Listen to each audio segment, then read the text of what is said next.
பிலால் ரலியல்லாஹு அன்ஹு அவர்கள் தரமற்ற 5 கிலோ பேரிச்சம்பழத்தை கொடுத்து 2.5 கிலோ 5 கிலோ பேரிச்சம்பழத்தை கொடுத்து 2.5 கிலோ தரமான பேரிச்சம்பழத்தை வாங்கி வந்ததை நபிகள் நாயகம் ஸல்லல்லாஹு அலைஹி வஸல்லம் கண்டித்து அதை வட்டி என்று சொன்னார்கள் என்று ஒரு இமாம் சொல்கிறார். கூடுதலாக சில தகவல்களையும் சொல்கிறார். தங்கத்திற்கு தங்கம், வெள்ளிக்கு வெள்ளி, உப்புக்கு உப்பு, கோதுமைக்கு கோதுமை மாற்ற முடியாது என்றும் அது தெளிவான வட்டி என்றும் கூறுகிறார். இப்படி இருக்குதா என்று புர்ஹான் என்பவர் சர்மா நகர் சென்னையிலிருந்து கேட்குறார். அதில் என்ன செய்கிறாருன்னு கேட்டால், பிலால் ரசூலுல்லாஹ்வுடைய மோதினாராக இருந்தார்ல பிலால், அவர் என்ன பண்ணுறாருன்னு கேட்டால், பேரிச்சம்பழத்தில் 2 குவாலிட்டி இருக்குது. ஃபர்ஸ்ட் 2 குவாலிட்டினா நிறைய குவாலிட்டி இருக்குது. இங்கே சொல்லப்படுற 2 குவாலிட்டி. ஒன்று ஒரு ஃபஸ்ட்டு குவாலிட்டி, ஒன்று செகண்ட் குவாலிட்டி. அவர் என்ன செய்கிறாருன்னு கேட்டால், செகண்ட் குவாலிட்டியுடைய பேரிச்சம்பழத்தை 5 கிலோ கொடுத்துவிட்டு ஃபஸ்ட்டு குவாலிட்டியில் 2 கிலோ வாங்குறார். கொடுத்தது ரெண்டாம் தரத்தில் உள்ள பேரிச்சம்பழம் 5 கிலோ வாங்கினது. இந்த 5 கிலோ வச்சுக்க, நீ 2.5 கிலோவை கொடு. அந்த 2.5 கிலோ வாங்கினதுன்ற தரமான பேரிச்சம்பழம் பாதி வாங்குறார். 5க்கு 2 வாங்குறார். இப்படி வாங்கினவங்க ரசூல்லாட்ட வந்தவன என்ன செய்கிறாங்கன்னா, இதை கண்டிக்கிறாங்க ரசூல்லா. இது வட்டின்னு சொன்னாங்கன்னு ஒரு இமாம் சொல்கிறார். அப்போ தரமானதுக்கு தரமற்றதுக்கும் 2 சமமாக உலகத்தில் ஆகுமா? தரமான பேரிச்சம்பழமும் தரமற்ற பேரிச்சம்பழமும் சமமாக உள்ளதா? வித்தியாசம் இருக்குத்தானே செய்யும். 5க்கு 2ங்கிற கரெக்டு தானே அப்படி தானே வரும். 5 கிலோ தரமான பேரிச்சம்பழத்தை கொடுத்துட்டு தரமில்லாத 2 கிலோ வேணாச்சும் வாங்குவானா? இவனை அவனை மறுத்துவான்லப்பா சமமா. அதனுடைய மதிப்புக்கு ஏற்றபடி இருந்தால் தானே ஒருத்தன் வாங்குவான் அப்படி. ஆனால் அப்படி ஹதீஸில் வருதுன்னு கேட்குறார். அதே மாதிரி உப்புக்கு உப்பு, தங்கத்துக்கு கோதுமை வாங்கினாலே அது என்ன செய்யக்கூடாது, வாங்கக்கூடாது. கோதுமையை கொடுத்துட்டு கோதுமை வாங்கக்கூடாது. இந்தா 1 கிலோ கோதுமை, நீ 1 கிலோ கோதுமையை தா அப்படின்ட்டு நம்ம ஒரு கோதுமையை கொடுத்துட்டு அவன்கிட்ட ஒரு கோதுமை என்ன செய்யக்கூடாது, வாங்கக்கூடாது. கோதுமைக்கு கோதுமை மாற்றக்கூடாது, உப்புக்கு உப்பு மாற்றக்கூடாது, வெள்ளிக்கு வெள்ளி மாற்றக்கூடாது, தங்கத்துக்கு தங்கம் மாற்றக்கூடாது என்று தெளிவான வட்டி என்றும் ஒரு ஹதீஸ் இருக்கான்னு கேட்குறார். ஹதீஸ் இருக்குது. ஆனால் அதில் ஹதீஸ் இருந்தால் எதில் இருக்குன்றா, புகாரில் அவர் சொன்னது 2080வது ஹதீஸ்லையும் இருக்கிறது. அதே புகாரில் 2175லையும் லா தபீஉ ذهب بالذهب, தங்கத்துக்கு தங்கத்தை விற்காதீர்கள், இல்லா சவாம்பி சவாயின், சரிக்கு சரியாகவே தவிர விற்காதீர்கள். ஒல் ஃபில்லத பில் ஃபில்லத்தி இல்லா சவா, அதாவது 100 கிராம் தங்கத்துக்கு 100 கிராம் தங்கம் தான் வாங்கணுமே தவிர 150 கிராம் வாங்கக்கூடாதுன்னு அர்த்தம் வருது. ஆனால் 24 கேரட் தங்கமும் 22 கேரட் தங்கமும் இருக்குன்னு வைங்க. அப்போ இது 1 கிலோ கொடுத்துட்டு 1 கிலோ வாங்க வேணாங்கன்னாச்சு. அதனுடைய மதிப்பு வேறு, இதனுடைய மதிப்பு வேறு. அது ஒரே மதிப்பாக இருந்தால் என்னத்துக்கு இப்படி இதை வாங்கணும்னு கேட்டேன். தங்கத்துக்கு தங்கத்தை எந்த கிறுக்கம் வாங்குவோம் உலகத்தில்? தங்கத்துக்கு தங்கம்னு சொன்னால் 100 கிராம் இந்த தங்கத்தை வச்சுக்கிட்டு அந்த 100 தங்கத்தை ஒரே மதிப்புள்ள இதாக இருந்தால் யாராச்சும் வாங்குவானா? அதுக்கு மேலே இதை வச்சுக்கிட்டு போகிறேன், இதுக்கு மேலே அதை வச்சுக்கிட்டு போகிறேன்னு வாங்க மாட்டாங்க. அப்போ இந்த ஹதீஸை விளங்கி கொள்வதில் என்ன பிரச்சனை வருதுன்னு கேட்டால், அதேமாதிரி பேரிச்சம்பழத்துக்கு சொன்னாங்கன்னு 2170 வருது. இது அனைத்துக்குமே அதே மாதிரி இது அனைத்துக்குமே புகாரியில் ஒரு ஹதீஸ் இதை விளக்கி விடுகிறது. என்ன விளக்கிறதுனா, புகாரில் 2178, 2179 இந்த 2 ஹதீஸில் 2 நம்பர் போட்டிருப்பாங்க. ஒரு ஹதீஸுக்கு தான் 2 நம்பர் போட்டிருக்கிறாங்க. அதில் அந்த ஹதீஸில் என்ன வருதுன்னு கேட்டால், தங்கத்துக்கு தங்கம், வெள்ளிக்கு வெள்ளிலாம் வாங்கலாம்னு சொல்லி வாங்கக்கூடாதுன்னு ஒருத்தர் சொல்கிறார். இப்னு அப்பாஸ் என்ன செய்கிறாருன்னா, அதெல்லாம் வாங்கிக்கலாங்கிறார். தங்கத்தை கொடுத்து தங்கம் வாங்கலாம், வெள்ளியை கொடுத்து வெள்ளியை வாங்கலாம். அது ஒன்றும் தப்பு கிடையாது, கூட குறைய கூட வாங்கிக்கலாம். 100 கிராம் கொடுத்து 105 கிராம் வாங்கலாம். வேறு வேறு குவாலிட்டி இருந்தால் அப்படி தானே வரும். 100 கிராமுடைய 24 கேரட்டை கொடுத்துட்டு 22 கேரட்டில் 150 கிராம் கேட்கலாம்ல. 2க்கு வித்தியாசம் இருக்குல்ல.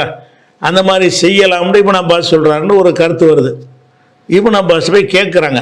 அவர் என்ன செய்கிறாருன்னு கேட்டால், இது எதில் நீங்கள் இப்படி சொல்கிறீங்க, வாங்கலான்னு எப்படி சொல்கிறீங்கன்னு கேட்டோன்னே அவர் என்ன சொல்கிறாருன்னா, இந்தப்பா நான் அவெல்லாம் சொல்லலை, இது ரசூல் ஸல்லல்லாஹு அலைஹி வஸல்லம் பற்றி உங்களுக்கு என்னை விட நல்லா தெரியும். ஆனாலும் எனக்கு உசாமா பின் ஸைத் இருக்கார்ல, அவர் எனக்கு ஒரு செய்தியை சொன்னார். என்ன சொன்னார்னா, நபிகள் நாயகம் ஸல்லல்லாஹு அலைஹி வஸல்லம் சொன்னதாக சொன்னார். என்ன சொன்னார்னா, லா ரிபா இல்லா ஃபி நசியா, கடனாக இருக்கும் பொழுதே தவிர வட்டிங்கிறது வராது. உடனுக்குடன் ரெடி கேஸில் வந்து வாங்குற எதுவுமே வட்டியில் வராது. கடன்கிறதுக்காக வேண்டி தான் இன்னைக்கு வந்து என்கிட்ட 100 கிராம் வாங்கிக்கப்பா, அடுத்த மாதம் 105 கிராம் கொடு, இதுதான் வட்டி. இன்னைக்கு 1 மூட்டை கோதுமை நான் உனக்கு தருகிறேன், நாளைக்கு 1.25 மூட்டை கொடு, இதுதான் வட்டி. வட்டிங்கிறது எதில் தான் வரேன்? கடனில் வரணும். கடன் தவணை இருந்தால் மட்டும்தான் வட்டி வருமே தவிர அந்த கோதுமை வச்சுட்டு அந்த கோதுமையை கொடுக்குறோம், உடனே கைக்கு கை மாற்றிடுறோம். இதில் என்னத்தை நம்ம கூட வாங்கிட்டோம்? அதுக்கு அந்த ஒரு 1ஆம் நம்பர் கோதுமை 2ஆம் நம்பர் கோதுமைன்ற ஒரு வித்தியாசம் உலகத்தில் இருக்குதுன்னு சொன்னால் எல்லாரும் அறிஞ்சு வச்சுருப்போம். அப்போ நம்ம என்ன செய்வோம்? இந்த 1ஆம் நம்பர் கோதுமையில் 100 கிலோ இருக்குது, நீ 2ஆம் நம்பர் கோதுமை வச்சுருக்கிற, அதில் 120 கிலோ எனக்கு தர்றியான்னு கேட்டு வாங்குகிறோம். கூட தான் வாங்குகிறோம். இது வட்டி கிடையாது. ஏன் வட்டி கிடையாது? கடன் வரல, உடனே தானே மாற்றுறோம். உடனே மாற்றணும்னு சொன்னால் அதுக்குரிய மதிப்பு இருந்தால் தான் எவனை மாற்றுவான்? 100 கிலோவுக்கு 120 கிலோ எவனை தருவானா? முதல்ல நான் கொடுக்குற 100 கிலோ கொடுக்குறேன், அவன் என்னத்துக்கு எனக்கு 120 கிலோ தரான்? இருக்கணும், அவன் என்கிட்ட தான் இருக்கடா, என்ன ஒரு 20 கிலோ கூட தரணும்னு கேட்டால் அது வேற இது வேற, அப்போ தான் கொடுப்பான். இதனுடைய தரம் வேற, அதனுடைய தரம் வேற. நான் தருவது வந்து முதல் தரம், நீ தருவது வந்து 2ஆம் தரம். முதல் தரம் 100 கிலோ என்றால் 2ஆம் தரம் 120 கிலோ, 120, 130 ஏதோ ஒன்று வரும், கூட வரும்ல, கொஞ்சம் கூட தான் வரும். இப்படி வாங்கினால் இதில் எப்படி வட்டி வரும்? வட்டி வராத. அப்போ அன்னைக்கே தானே வாங்கிக்கிறோம், இன்னைக்கு கொடுத்து இன்னைக்கு மாத்துறோம். இது வட்டி வராது. இதில் தான் வரேன், லா ரிபன் இல்லாஃபின் நசியா, கடனில் தவிர வட்டிங்கிற வராது. எந்த தங்கத்துக்கு தங்கம் மாற்றக்கூடாதுன்னு வந்தாலும் அது மாதிரி வரக்கூடிய எல்லா ஹதீஸ்லையும் கடன் சேர்த்துக்கிறணும். கடனாக கொடுக்கும்போது, கடனாக மாற்றும் போது தான் தங்கத்துக்கு தங்கம் மாற்றக்கூடாது, சரிக்கு சரியாக இருக்கணும் கடனாக கொடுக்கும்போது. அப்போ கடனாக கொடுக்கும்போது கொஞ்சம் 100 கிராமுக்கு 105 கிராம் வாங்கிட்டேன்னு வைங்க, அப்போ அந்த ஒரு மாதத்துக்கு அவன்கிட்ட பொருள் இருக்குதுல்ல, அதுக்கு தான் வட்டி 5 கிராம் கேட்டு வாங்குறீங்கன்னு அர்த்தம்.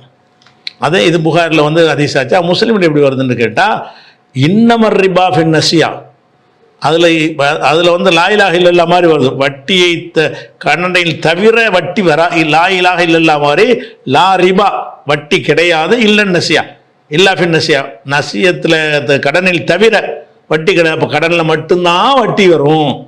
எந்த ஒரு கொடுக்கல் வாங்கலையும் வட்டிங்கிறதுன்னா கடன் இருக்கணுங்க. கடன் இல்லாத எந்த ஒரு 100 ரூபாயை கொடுத்து சில்லறை வாங்குகிறோம், 100 ரூபா 500 ரூபா தாளை கொடுத்து 5 100 ரூபா நோட்டை வாங்குகிறோம், ரூபாய்க்கு ரூபா மாற்றுறது வட்டியா? இது வட்டி கிடையாது. அப்போ என்ன செய்கிறோம்? இன்னைக்கு 500 ரூபா நீ வச்சுக்க, நீ அடுத்த மாதம் வந்து 600 ரூபா தாண்டு கேட்குறது வட்டியாக போயிடும். வட்டி எங்கே வரும்? எந்த அம்சம் இருந்தால் தான் வட்டி. இன்னைக்கு கொடுத்துட்டு நாளைக்கு வாங்கினா தான் வட்டி, இந்த மாதம் கொடுத்து அடுத்த மாதம் வாங்கினா தான் வட்டி. நம்ம பொருள் அவன்கிட்ட இருக்கும், அவன் பயன்படுத்துவதற்காக வேண்டி ஒரு ஆதாயத்தை அடைவது. வட்டியுடைய பேசிக்கே என்னன்னு கேட்டால், நம்முடைய பொருளாதாரம், நம்முடைய பொருள், நம்முடைய பணம் ஒருவன்கிட்ட இருந்து சில நாட்கள் அவன்கிட்ட இருக்குது என்ற ஒரு காரணத்திற்காக வேண்டி எனக்கு கூடுதலா தா என்று கேட்குறான் பாருங்க, அங்கே மட்டும்தான் வட்டி வருமே தவிர வேறு எதுலையும் வராது. 1,00,000 ரூபாய்க்கு சில்லறை கேட்குறீங்க, ஒரு 2,000 ரூபாய்க்கு சில்லறை கேட்குற, 2,000 ரூபா கிடையாதா? இப்போ 1,000 ரூபாய்க்கு சில்லறை, 1,000 ரூபாய் கிடையாதா? 500 ரூபாய்க்கு சில்லறை கேட்குறீங்க, 500 ரூபாய்க்கு சில்லறை கேட்டீங்கன்னு சொன்னால் 500 ரூபாய்க்கு அவன் என்ன செய்யறான்? 10 ரூபா நோட்டா கூட தருவான், 5 ரூபா நோட்டா கூட தருவான், அல்லது வந்து 100 நோட்டா கூட 5 தருவான், 50 கூட ஒரு 10 நோட்டை தருவான். இப்படி மாத்துறீங்க. ரூபாய்க்கு ரூபா தானே, தங்கத்துக்கு இங்கே மாற்றக்கூடாதுன்னா ரூபாய்க்கு ரூபா தானே, இது மாற்றலாமாட்டா மாற்று எதுன்னு இருக்குது, அதுக்குள்ளே தானே இது. நீ கொடுத்த 500 ரூபா தாளே அவன் தர 500 ரூபா தாள் ஒன்று தானப்பா. நீ கொடுத்த 500 ரூபா தாள் கொடுக்குறேன், அவன் 500 ரூபா தாள் தரான், ரெண்டு ஒன்றா வெவ்வேறையா? மதிப்பில் தோற்றத்தில் வேறையா இருக்கலாம், மதிப்பில் ரெண்டு ஒன்று தானே. அப்போ இது வட்டி வராது. ஏன்? உடனுக்குடனே நடந்து விடுகிறது. உடனுக்குடன் நடக்கிற எந்த ஒரு கொடுக்கல் வாங்கலையும் வட்டி வரவே வராது. எப்போ வட்டி வரேன்? 500 ரூபாய் நீ கொடுத்துடுறது, நீ வந்து 10 ரூபாய் தாளாக எனக்கு கொடு. எவ்வளோ கொடுன்னா 550 கூட அடுத்த மாதம் கொடு. இந்த மாதம் என்கிட்ட 500 ரூபா வாங்கிக்க, அடுத்த மாதம் எனக்கு 550 ரூபா கொடுன்னா தான் வட்டி. அப்போ காலத்திற்காக வேண்டி பெறுகிற ஆதாயத்துக்கு பேர் தான் வட்டி. காலம் எவ்வளோ காலம்? 2 மாதம் கழித்து கொடுத்தா 600 கொடு, 3 மாதம் கழித்து கொடுத்தா 700 கொடு, 4 மாதம் கழித்து கொடுத்தா 800 கொடுன்னா இதுக்கு பேர் தான் வட்டி. அப்போ ரசூலுல்லாஹ் என்ன செய்கிறாங்கன்னா, இன்னமர் ரிபா ஃபின் நசியா, நசியாவில் மட்டும்தான் வட்டி வரும். நசியான்னா கடன், கடனுக்கு தைன் என்றாலும் கடன், நசியா என்றாலும் கடன். இது முஸ்லீமில் வருது. தபரானியில் ஒரு ஹதீஸ் என்ன வருதுன்னு கேட்டால், லா ரிபா ஃபி யதன் பியதின் ஃபி யதின் பியதின், உடனுக்குடன் மாற்றிக்கொள்கிற எதிலும் வட்டி கிடையாது. லா ரிபா வட்டி கிடையாது. ஃபி யதின் பியதின், கைக்கு கையின்னா உடனுக்குடன் அர்த்தம். கைக்கு கையாக மாற்றுறதுனா என்ன அர்த்தம்னா உடனுக்குடன் அர்த்தம். அப்போ உடனுக்குடன் மாற்றிக்கொள்கிற எந்த ஒன்றுலையும் ரிபா வட்டி கிடையாது. இன்னமர் ரிபா ஃபித்தைனி, கடனில் மாத்திரம்தான் வட்டி இருக்கிறதுன்னு சொல்லிட்டாங்க. அதனால எந்த ஹதீஸுகளில் தங்கத்துக்கு தங்கம் மாற்றாதன்னு வருதோ, வெள்ளிக்கு வெள்ளி மாற்றாதன்னு வருதோ, ஒரு திருகத்துக்கு 2 திருகம் வாங்காதன்னு வருதோ, ஒரு மூட்டைக்கு 2 மூட்டை வாங்காதன்னு வருதோ, அந்த எல்லா ஹதீஸ்லையும் இந்த வார்த்தையை சேர்த்துக்கணும். கடனுக்குண்டு அதில் வராது, ஒரே ஹதீஸ்ல எல்லாம் வராது. இந்த மாதிரி பார்க்குற எல்லா ஹதீஸ்லையும் என்ன சேர்த்துக்கணும்னு கேட்டால், கடனாக கொடுக்கும்போது, கடனாக வாங்கும்போதுன்னு அம்புட்டு ஹதீஸ்லையும் இல்லாட்டாலும் சேர்த்துக்கணும். வேற ஒரு ஹதீஸில் வந்துட்டதுனால அந்த நோக்கத்தில் தான் ரசூல். அப்படி தான் ப்ராக்டிக்கலாகவும் இருக்கு. இன்னைக்கே கொடுத்து இன்னைக்கே கூட எவன் வாங்குவான்? ஒரே பொருளை இன்னைக்கு இது 100 ரூபாய் கொடுத்துட்டு 100 ரூபாய் மரத்தான்னு கிறுக்கம் கூட வாங்க மாட்டானே. ஒன்றை 100 ரூபாய் இருக்குது, அவன்டே 100 ரூபா இருக்குது, 100 ரூபா வச்சு 100 ரூபா தாங்கன்னு கேட்டால் இவன் கேட்பான், அதில் கேட்க மாட்டான்ல. அப்போ வாங்குறதா இருந்தால் இப்போ ஆதாயத்துக்கு மாற்றினா தான் அந்த கொடுக்கல் வாங்கல வட்டிங்கிறது வரும். அதனால் நீங்கள் எத்தனை ஹதீஸை பார்த்தாலும் என்ன செய்யணும்னு கேட்டால், அது கடன் அடிப்படையில் தான் பொருளுக்கு பொருள் மாற்றும் போது கூட குறைய வாங்கிடக்கூடாது. சரியா? சரிக்கு சரியாகவும் இருக்கணுங்கிறது வேற. அது தவணை இருந்தால் மட்டும்தான் வட்டி வரும்.